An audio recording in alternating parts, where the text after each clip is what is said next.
We've understood climate change for a generation and have squandered much of our remaining time dealing with a politically backward refusal to recognize the simple fact of evolution and the existence of global warming.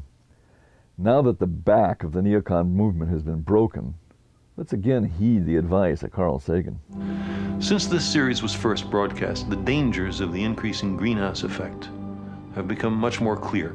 We burn fossil fuels like coal and gas and petroleum, putting more carbon dioxide into the atmosphere and thereby heating the Earth. The hellish conditions on Venus are a reminder that this is serious business. Computer models that successfully explain the climates of other planets predict the deaths of forests, parched croplands, the flooding of coastal cities, environmental refugees, widespread disasters in the next century, unless we change our ways. What do we have to do? 4 things. 1, much more efficient use of fossil fuels. Why not cars that get 70 miles a gallon instead of 25? 2, research and development on safe alternative energy sources, especially solar power. 3, reforestation on a grand scale. And 4, helping to bring the billion poorest people on the planet to self-sufficiency, which is the key step in curbing world population growth. Every one of these steps makes sense apart from greenhouse warming. Now, no one has proposed that the trouble with Venus is that there once was Venusians who drove fuel-inefficient cars, but our nearest neighbor, nevertheless, is a stark warning on the possible fate of an Earth-like world. Carl Sagan died in Seattle on December 20th, 1996.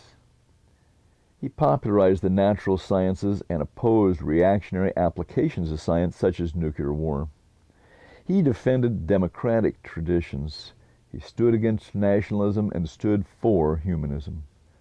If you're interested in the future of humanity, go get his TV series Cosmos or read his book by the same title.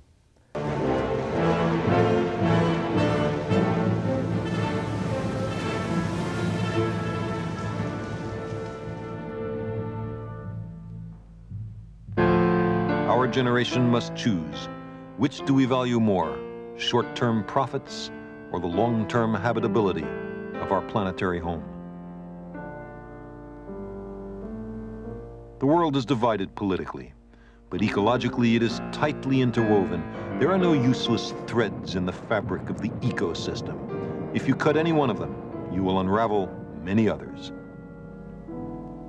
We have uncovered other worlds with choking atmospheres and deadly surfaces. Shall we then recreate these hells on Earth? We have encountered desolate moons and barren asteroids. Shall we then scar and crater this blue-green world in their likeness?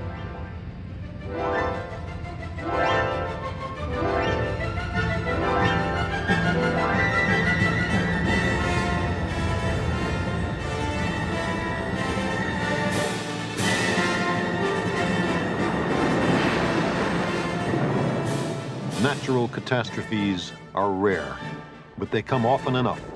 We need not force the hand of nature.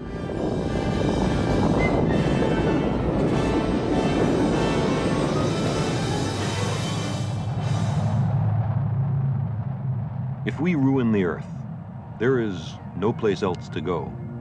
This is not a disposable world, and we are not yet able to re-engineer other planets.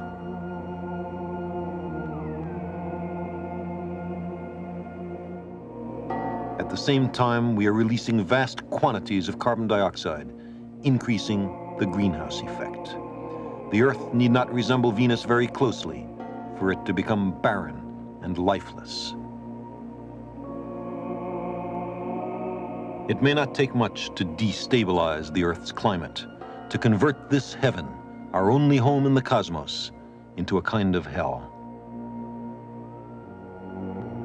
The study of the global climate, the sun's influence, the comparison of the Earth with other worlds, these are subjects in their earliest stages of development. They are funded poorly and grudgingly. And meanwhile, we continue to load the Earth's atmosphere with materials about whose long-term influence we are almost entirely ignorant. There are worlds that began with as much apparent promise as Earth, but something went wrong. Knowing that worlds can die alerts us to our danger. If a visitor arrived from another world, what account would we give of our stewardship of the planet Earth?